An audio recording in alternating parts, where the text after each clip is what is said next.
This is a new voice for a new Scotland. IndyLive.Radio.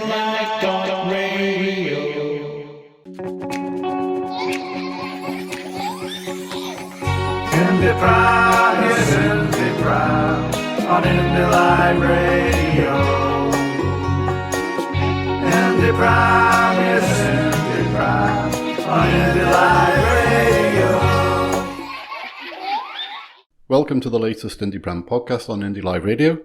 In today's edition, we are listening to Chris McEleny, who's giving a talk and Q&A to Milngavie branch of the Scottish National Party regarding the proposal for Plan B to be discussed at the forthcoming SNP conference. Chris McEleny is Senior Councillor, Leader of the Council for Inverclyde. He's also a member of the Scottish National Party National Executive Committee.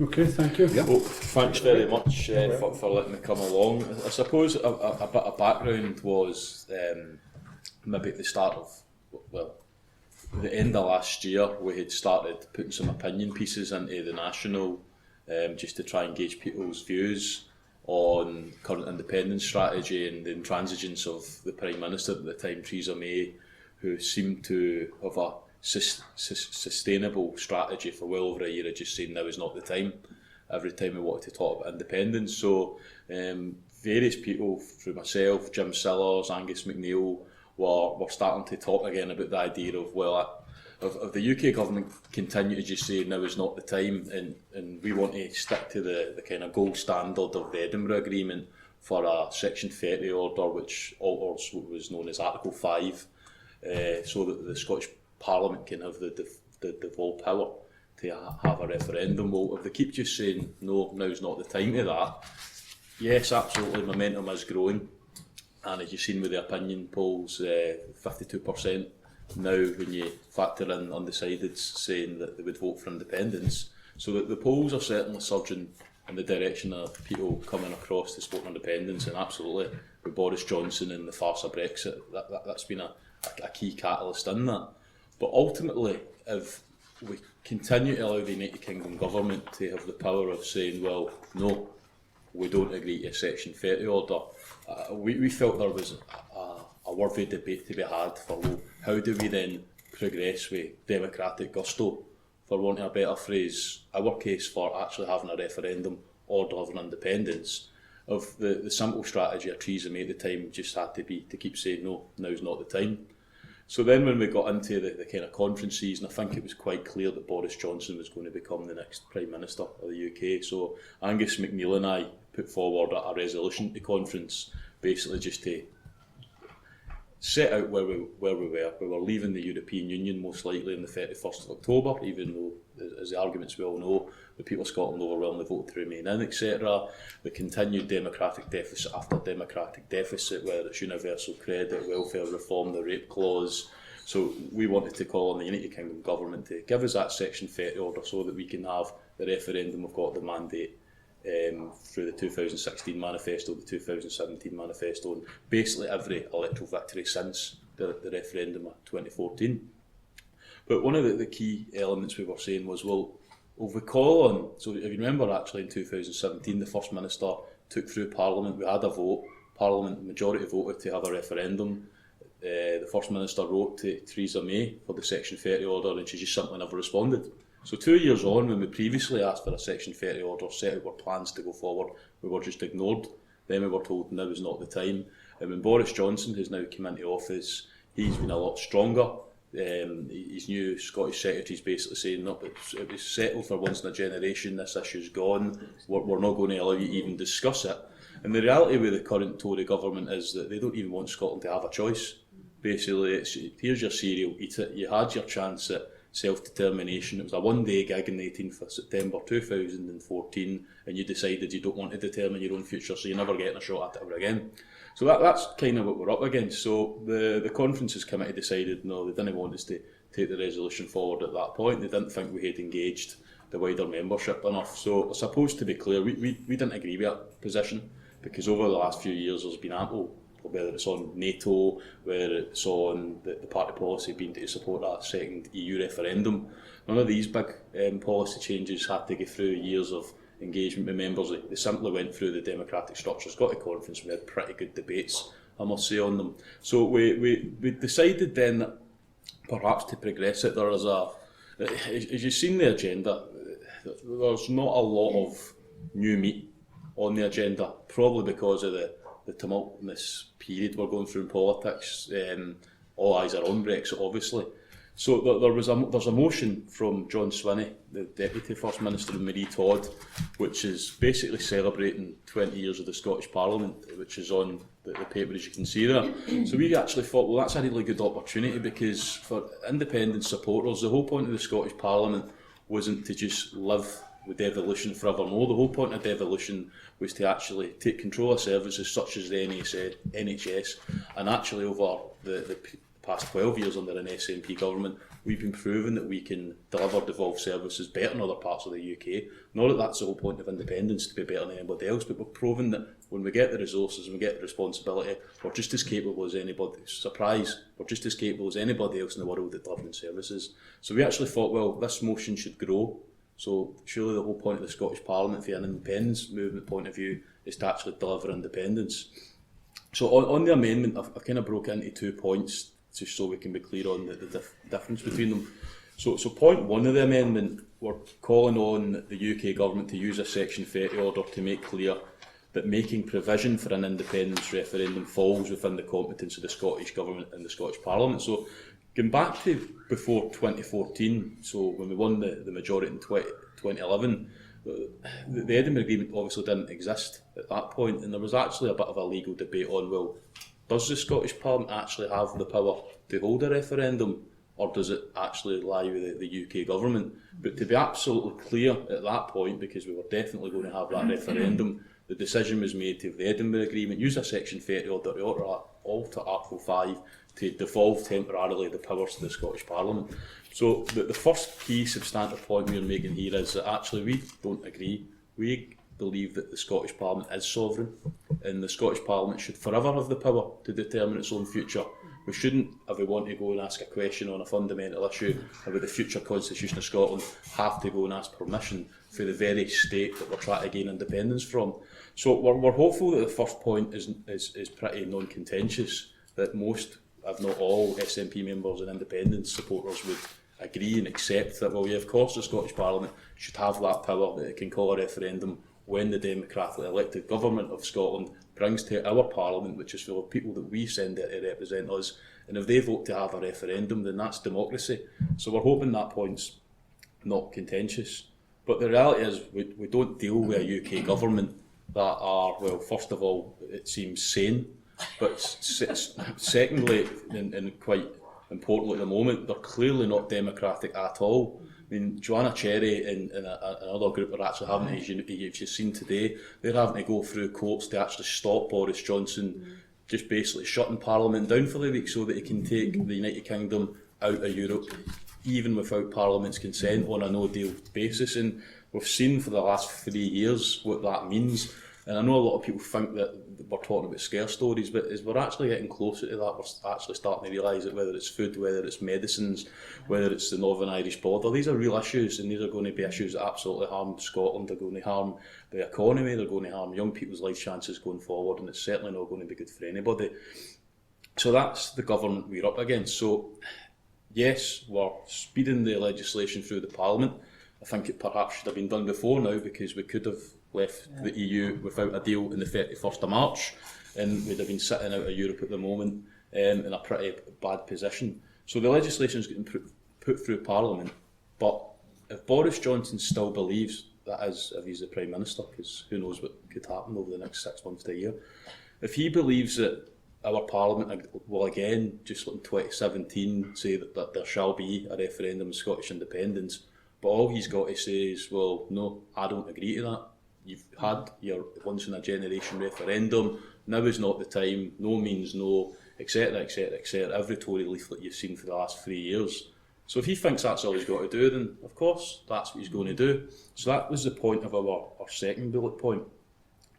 If the UK government refuses to accept that people in Scotland are entitled to a choice in their own future, then we've got to find a democratic means of ensuring that Scotland's voice is heard.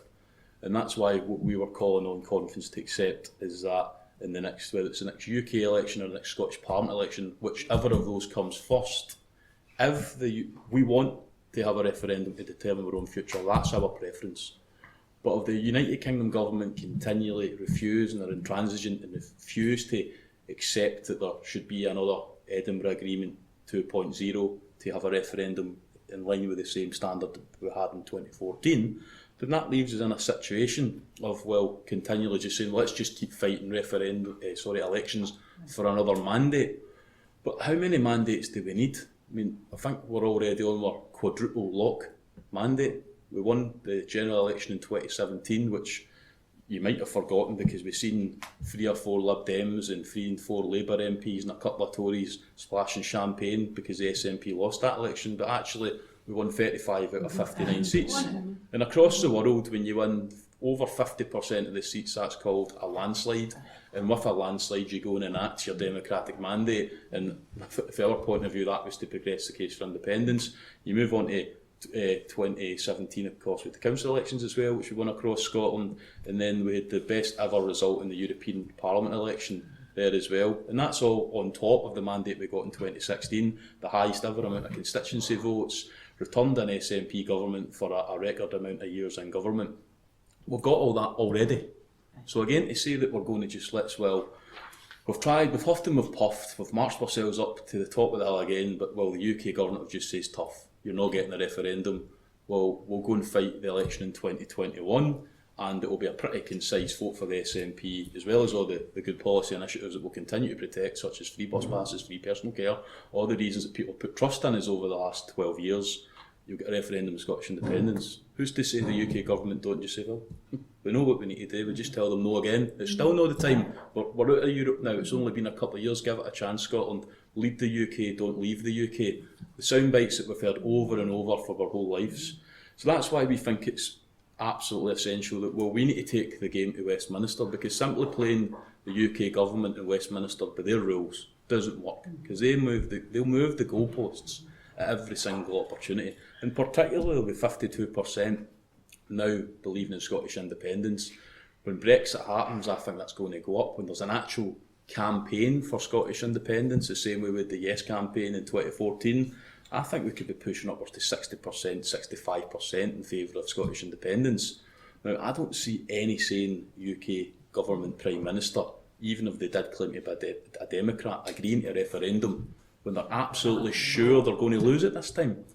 So we're going to be in that situation of, well, what does that actually mean? How long are they going to try and frustrate Scotland? How long are they going to try and deny our democratic mandate to have that referendum? So that's why we think that we're putting democratic pressure on the government by saying that if you don't give us a referendum that we want, you don't give us a referendum that actually the majority of Scotland now also want, if you don't give us a referendum so that we can campaign for something that 52% of the population at the moment in Scotland want, well, we'll make sure Scotland's voice is heard at the ballot box. So if a SNP electoral victory in the next Scottish Parliament or the UK election, if that came first, meant that a majority of pro-independence MPs or MSPs were elected, well, that's our mandate to enter into negotiations for independence. Now, a lot of people in the movement, particularly within the SNP activist space, I've been calling this quite radical, quite left field. And I dug out the 1997 SNP General Election Manifesto last night. That was actually what our policy was then. It was that a majority of SNP MPs would be given a direct mandate to then enter into independence negotiations with the UK government, and after, say, a 6-month to 12-month negotiating period, we would then put that mandate that we had to enter into those negotiations to the people of Scotland in a referendum for them to assent for us to declare independence. So all we're saying here is that as time moves on, and as the UK government continues to change its strategy and its tact with Scotland, perhaps we've also got to be able to adapt so that we can ensure that we absolutely keep progressing the case for Scottish independence. So that's, I suppose, it might be complicated, but really it is quite simple. It's first of all calling on the UK government to respect the sovereignty of the Scottish Parliament and use a Section 30 order to say that if we want to have a referendum of Scottish independence, we can have that when and whenever we want, because that's what a democratic sovereign parliament can do. But the second important point there is, well, if the UK government refuse to do that, then we think we need to start taking the fight for independence to the UK government by actually putting them under pressure and holding Boris Johnson's feet to the fire, so that he's absolutely scared of the prospect of losing an election, and that may well then pressure him into giving us that Section 30 order, because he might fancy his chances a bit better than that. But I'm pretty sure with our team of activists across Scotland that if we get that referendum campaign, I'll be confident this time we're going to win it. So I'd be absolutely delighted to hear any questions, but obviously I would be quite grateful. You can see the list.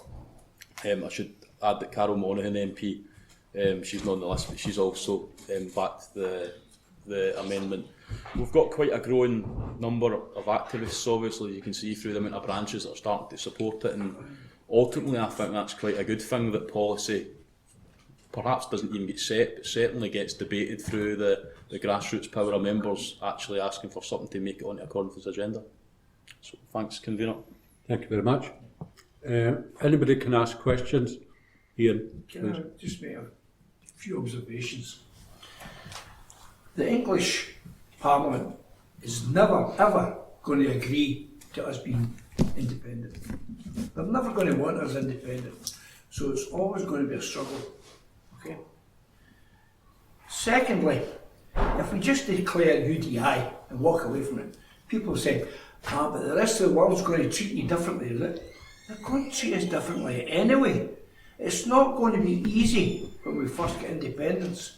Don't anybody think they're walking into, I don't know, Clover. Right? It's not going to be like that. It's going to be hard, but we can prove ourselves. When we prove ourselves to the likes of the Europeans and further abroad, they'll come on board with us. We have a lot of friends in Europe as it is. You can support them once a month from Alan Smith, how much the Europeans support our cause. Right? So, taking all that on board, how much of a mandate do you need? We've got 56 out of 59 MPs down there.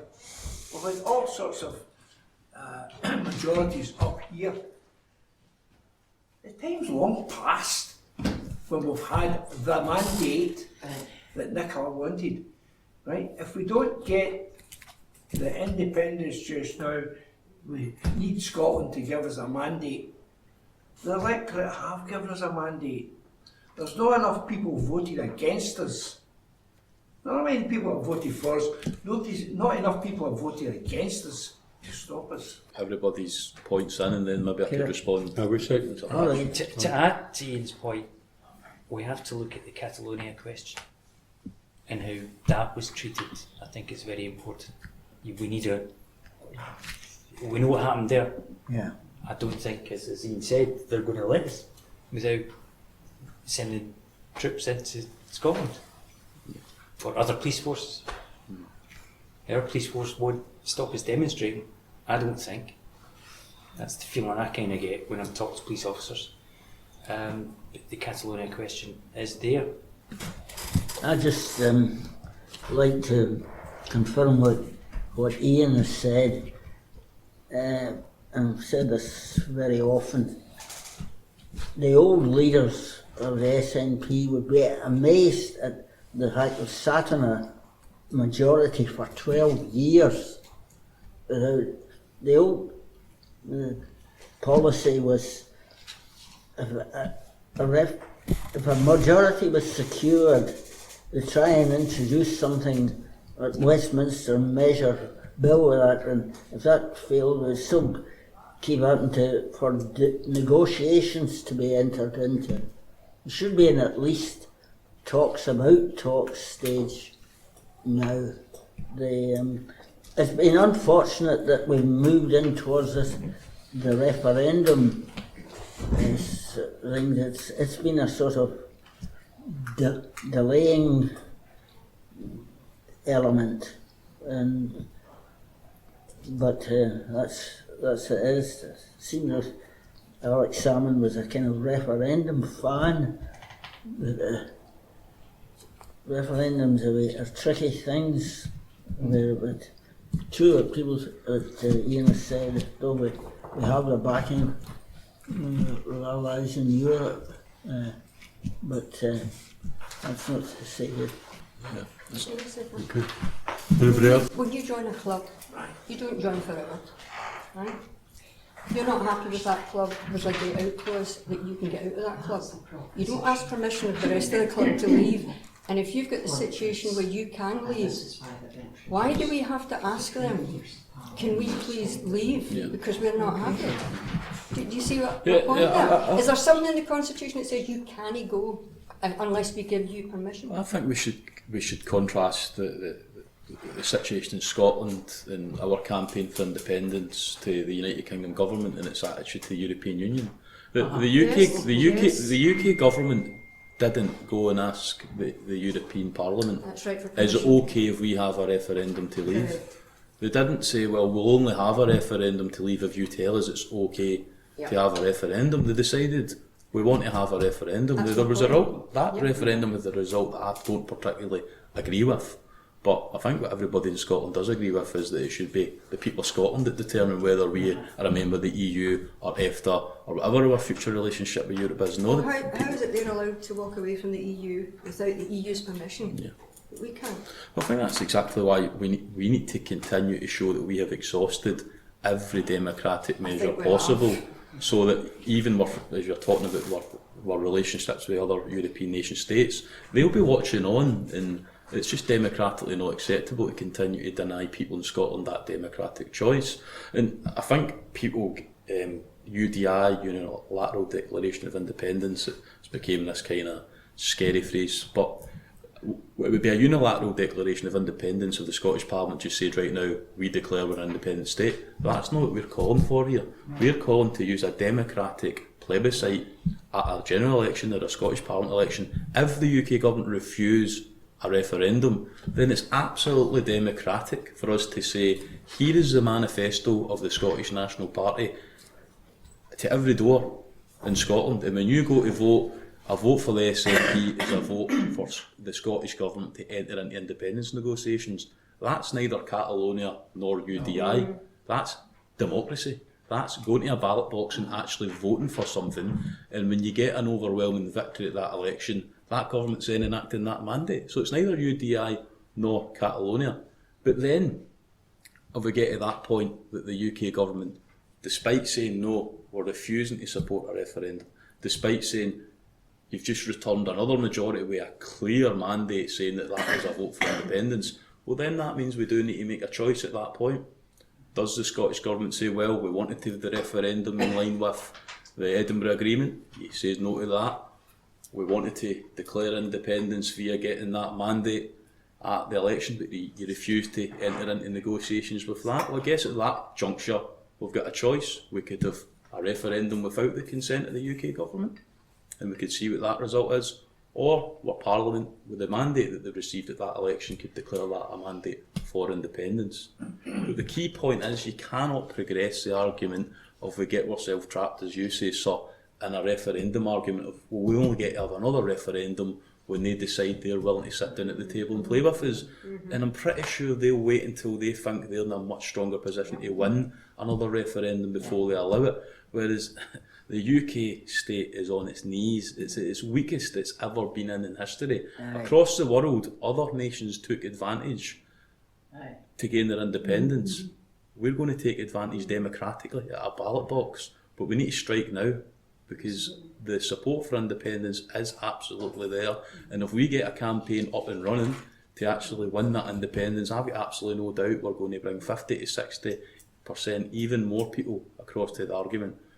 But we absolutely need to make sure they know we mean business, and we're not willing to just say now's not the time and no means no forevermore. Can I just ask a couple of questions? Yeah. I don't disagree with anything you're saying, obviously. It's just about sort of, is it not a bit ambiguous, the second part? Like, what is a pro-independence electoral victory? Is that just for SNP or across all the parties? Yeah, it's a good point, and it's, I suppose it's damned if you do, damned if you don't. People say to us, well, you don't want to be too specific because it ties you down to a specific viewpoint. Some people say you need to be a wee bit opened so that it can be flexible. I think what this does is a clear mandate of us instructing that the next manifesto has to contain this commitment, and it's then up to the leadership of the party to actually work out logistically what it means. For me, if it's a Scottish Parliament election, I think we know there are pro-independence candidates, whether that's Green MSPs or SNP MSPs, and that combined total of anyone standing, because I know it's been a wee bit topical this week, anyone standing, yes, anyone that's standing under a manifesto commitment that they are a pro-independence candidate, a majority of those candidates is a pro-independence majority. When it comes to a UK election, it's, well, the first past the post UK system is not the most democratic. They've been using it against us for many, many decades. So it's a wee bit more simpler this time. SNP would be the vehicle in a UK election, and that would be a majority of SNP MPs. We've already got that at 35. I think that 35 will go upwards again towards 50 again, or this was the ticket we were standing on. 56. Chris, I agree with your passion, to move things on, and it's just right. Nicola's been saying that she got the mandate on the grounds that if there was material change, and specifically said being taken out of the EU, and we haven't. We're almost there. We're holding on by fingernails as the cliff is sort of crumbling beneath us, but we're not there yet. And the mainstream media has got to cope with Brexit at the moment, and I'm just a bit concerned that if this became an issue before October 31st, and I presumed October 31st was not chosen, randomly. I would reckon that there might have been some thought that, well, the SNP conference is coming up earlier in October. I don't know. It might be because everybody's dressed up in fancy dress. We'll not notice that the country's went absolutely crazy. But I think my point would be, I would just a bit concerned that for the 2 weeks after conference up to 31st, all we'll get is blanket. They're at it again. The separatists, all the rest of it. And at the moment, on the doorstep and at the stalls, and I'm sure a lot of people here, some people will have come across it, where folk are just teetering on the edge because they're so terrified with what Brexit represents. I think it's and they see the independence. They're starting to come around more and more numbers. The independence is a safety blanket, is a way out of this terrible mess. But they're also still susceptible. We still get the soundbites from that day's Daily Mail or Telegraph. And if it's concerned that at conference, if the mainstream media decided to, they would make a huge thing of it. So for the 2 weeks up to October 31st, the absolute horror of Brexit would get diluted. I think that the point on material change is a really good point, because that material change it was very smart language, I think, from the First Minister herself. It's such as leaving the European Union against the will of Scotland, but there are other material changes. For example, we're on the third UK government since the 2016 election that the people of Scotland didn't vote for. So for me, that's a material change that we're now on to with David Cameron, then we're on to Theresa May, two Theresa May governments that the people of Scotland never voted for, a Boris Johnson UK government that nobody actually voted for at all, Trident nuclear weapons being renewed at a cost of £205 billion. I think there are massive democratic outrages that to me are also material changes that perhaps have not put the focus on them because Brexit has been this massive dominated. It's similar to how UKIP became a political party, because that was the only issue you ever seen on your TV, and that then obviously beams UKIP into getting a seat in the European election back in 2014. But it is a good point, but on the 31st of October, if we leave without a deal, we're then in a situation that 80,000 90,000 jobs in Scotland could be lost because of that. The economy's going to shrink at a rate that makes the credit crunch of 2008 look like it was nothing whatsoever. So if that would have happened in the 31st of March, we absolutely were in no position whatsoever to actually give Scotland a choice between, well, this is the situation, it's Boris Johnson's no-deal Brexit Britain, or there's a general election coming up, or there's a Scottish Parliament election coming up, and you get the option at those elections to actually vote that you would rather the choice of Scotland determine its own future, to become an independent country at the ballot box, or stay part of Boris Johnson's no-deal Brexit. And I think that's the choice that actually gives the Scottish Government and the First Minister. This is a stick that she's got here to say, well, actually, if you refuse to play ball with us and give us that referendum, to give people a choice, because the country is clearly outraged that your disastrous no-deal Brexit Prime Minister. But what do we do? Because, well, are we going to have a referendum in Christmas? No. So are they going to agree to a referendum into the early new year? I don't see them agreeing to a referendum at all anytime soon. So you're pushing towards 2021. You could be out of the European Union with no deal for over 2 years. Imagine the damage that would do to the economy in Scotland, people's life chances, jobs, medicine, European workers, care workers that we rely on what is it, they've said minimum wage for MD, it's 36,000, who earns that? Well, we had that conversation the other day, and between us we could only think of maybe 2 or 3 people in our circle of friends that actually get paid that amount of money. They brought people all in. They had the option at the end of 3 months if people are not earning to put people back. They didn't sign up, and I've said all along that's to run the underground, to clean the toilets, to clean the offices all in London. They want cheap labour, and that's what it's all in. It's all South East. Yeah. And that's the only reason they didn't sign up to that. So just, I suppose, a final point for myself. No, sorry but we've called this Independence Plan B because we still support Plan A. Yeah. Plan A is a referendum. Plan A is continuing to win over undecided voters, go out their doorsteps, tell people that they should have a choice between that no-deal Brexit Britain we're talking about or Scotland becoming an independent country like all the other ordinary countries in the world. That is Plan A. But there's got to come a point that we accept that if the UK government thinks that Plan A is going to win, and it's going to win big, and people in Scotland are going to take that choice to become an independent country, if we're being honest, hands up, does a single person in this room think the UK government's going to agree to a referendum under those circumstances? Well, one. So, I think just the direction of travel in England is that Brexit is the most important thing, and they know that it's not that in Scotland, and we've seen the polls where there's more support for Brexit, even if Scotland left the Union. And do you know the most worrying poll? That Boris Johnson's more likely to win a general election and get an even bigger majority as Prime Minister if he takes the country out on a no-deal Brexit. So just imagine that's what we're up with. If Boris Johnson takes the United Kingdom out of Europe on a no-deal Brexit, the polls show you that actually gets him a bigger majority and more people in England vote for him. That's quite frightening. But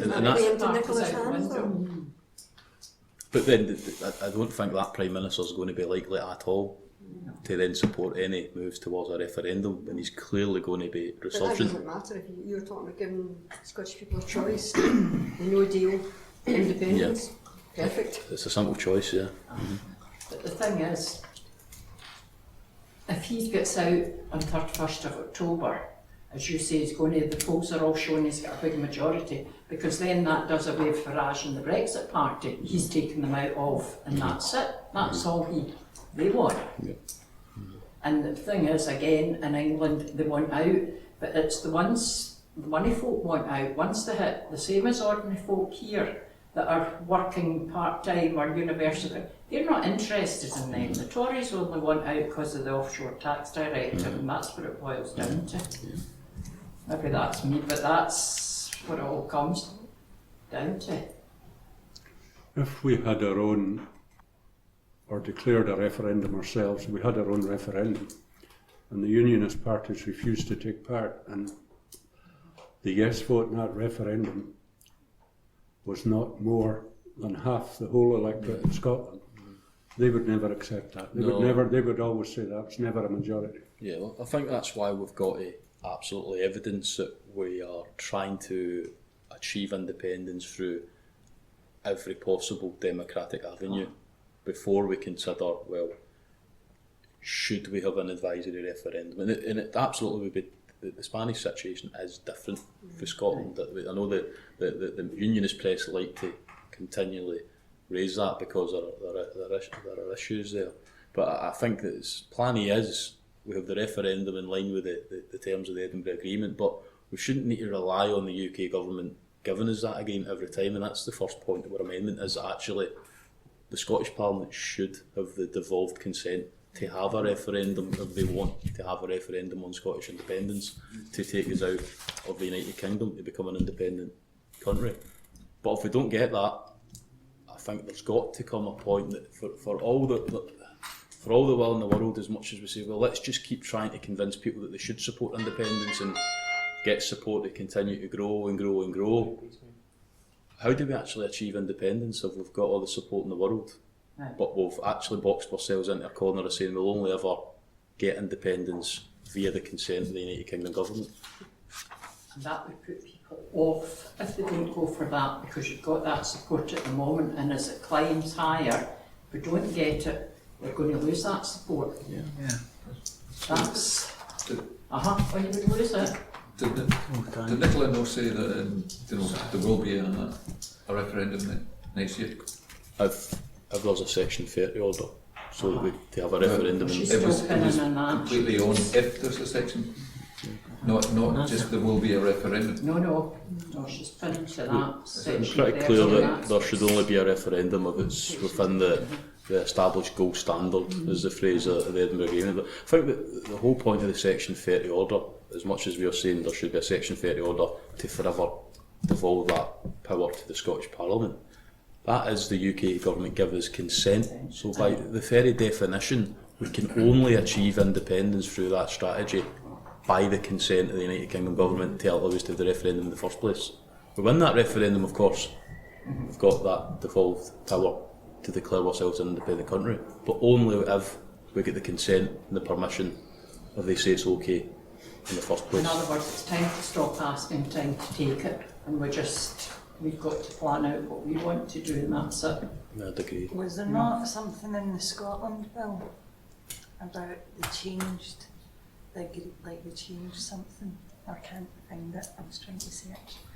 To do with Scotland having another referendum. Is that not part of the problem of why we're having to be so patient and bide our time? Yeah, I would need to check that. I think we've got the power to have.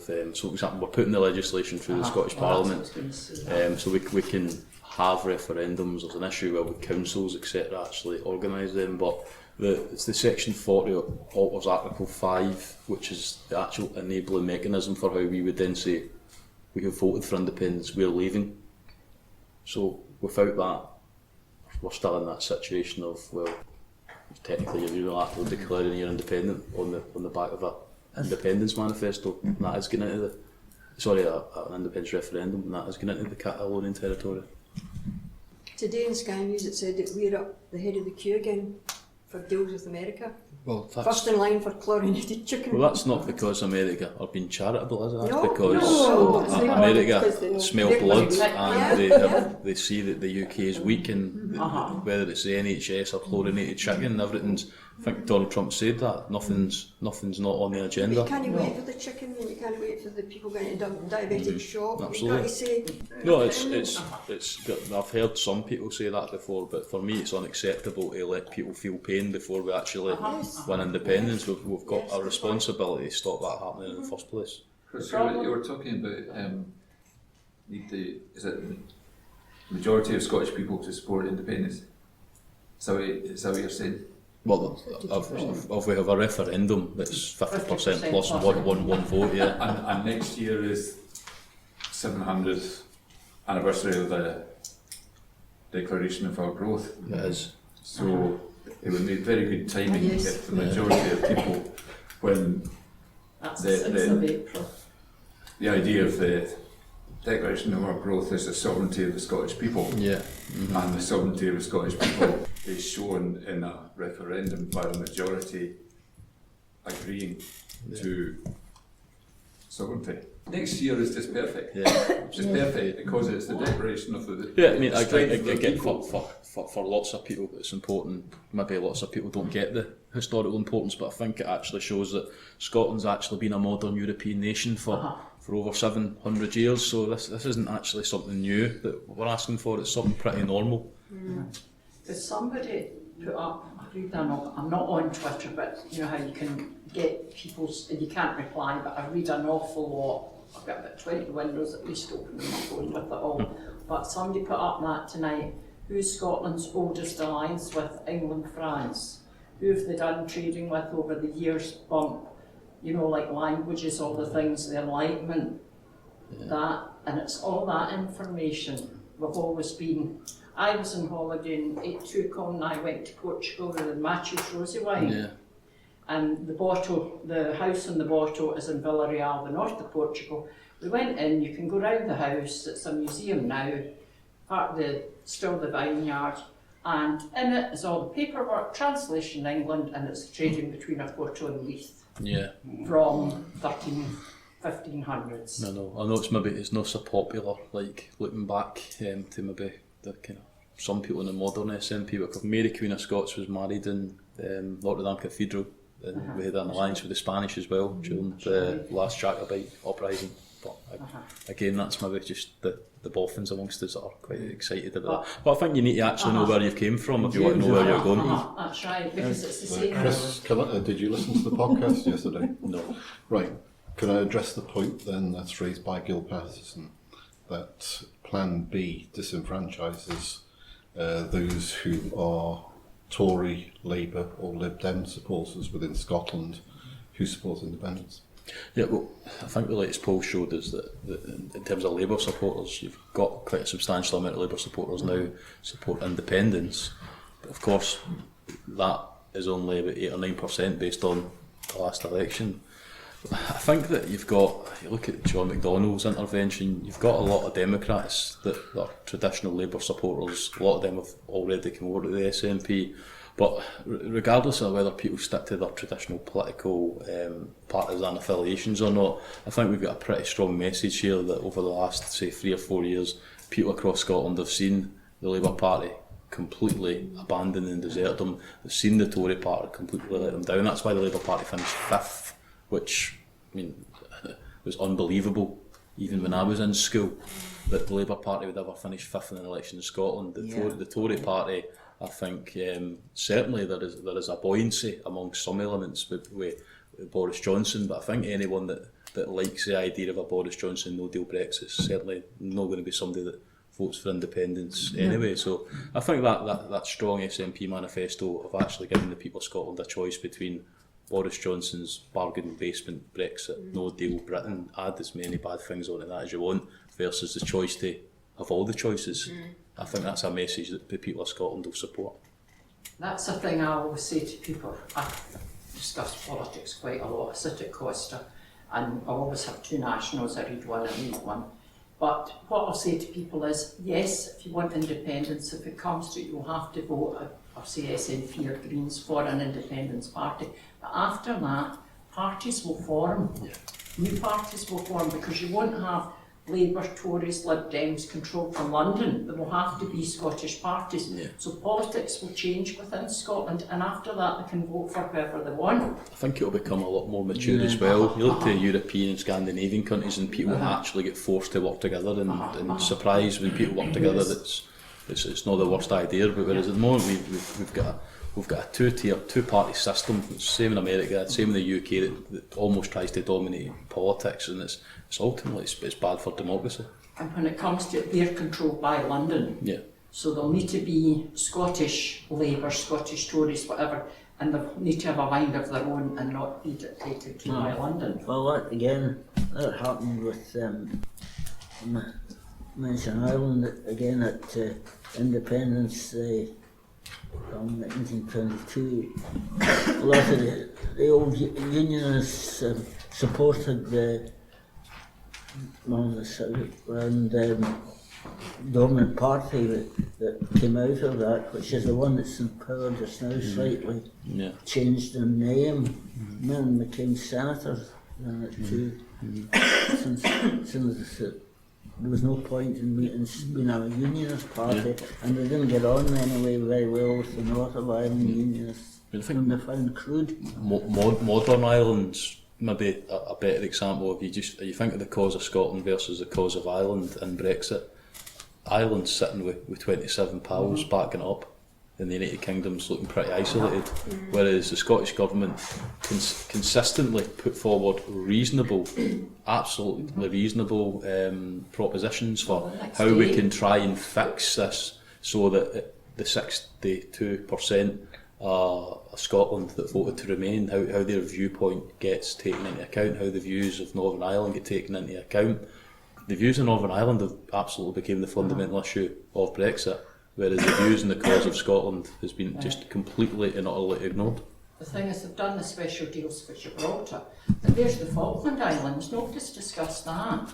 95% of their fishing goes to Europe. They're wiped out if they don't do a deal. But how do you do things in a democratic way if you have a media like we have?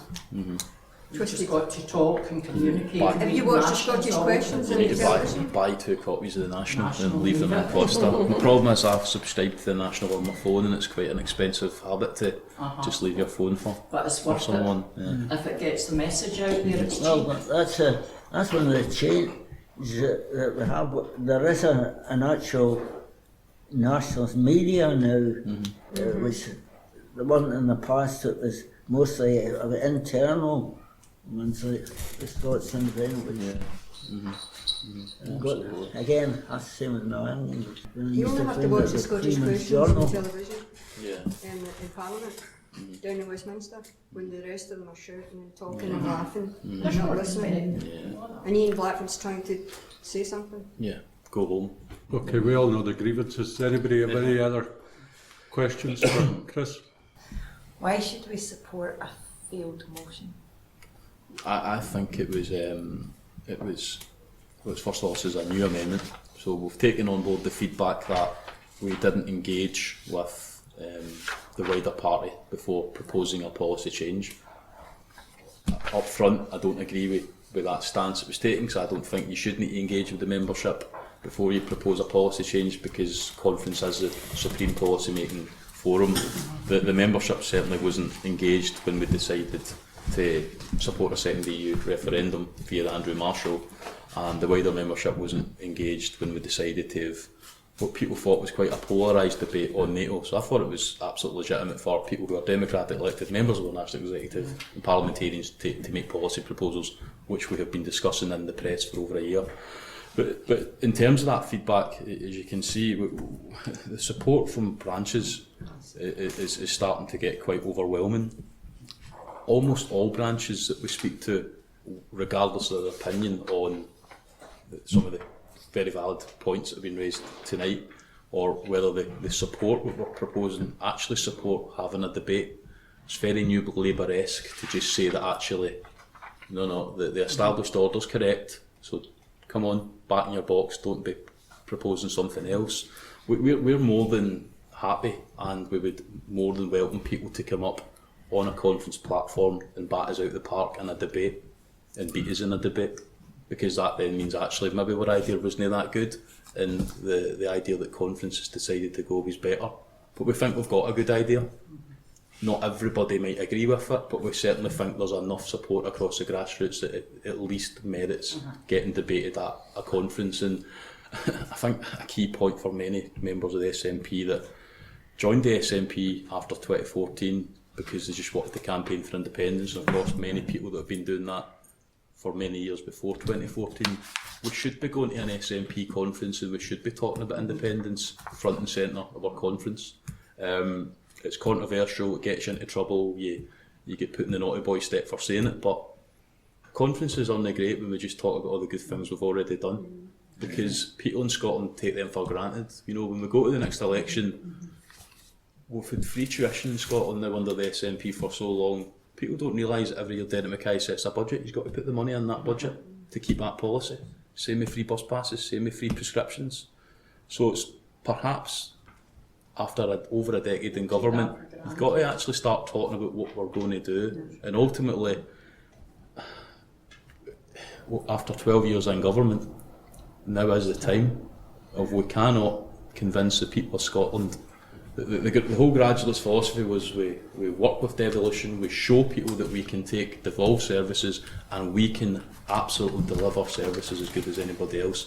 Or we're not confident that after 12 years in government, of governing Scotland, that the people of Scotland put their trust in us, that we can deliver all the functions of an ordinary independent country, then I think we need to consider what we're here for. Okay. Thank you very much. Thanks very much. And I'm more than happy to thank everyone and go away and let you have a debate about the amendment yourselves. But either way, I very much appreciate your support and letting me come along tonight. I think we'll just have a discussion among ourselves. That's absolutely and we'll send you an email. Or very much appreciate that. Thanks Thank you very much. Thank you. Thanks everybody.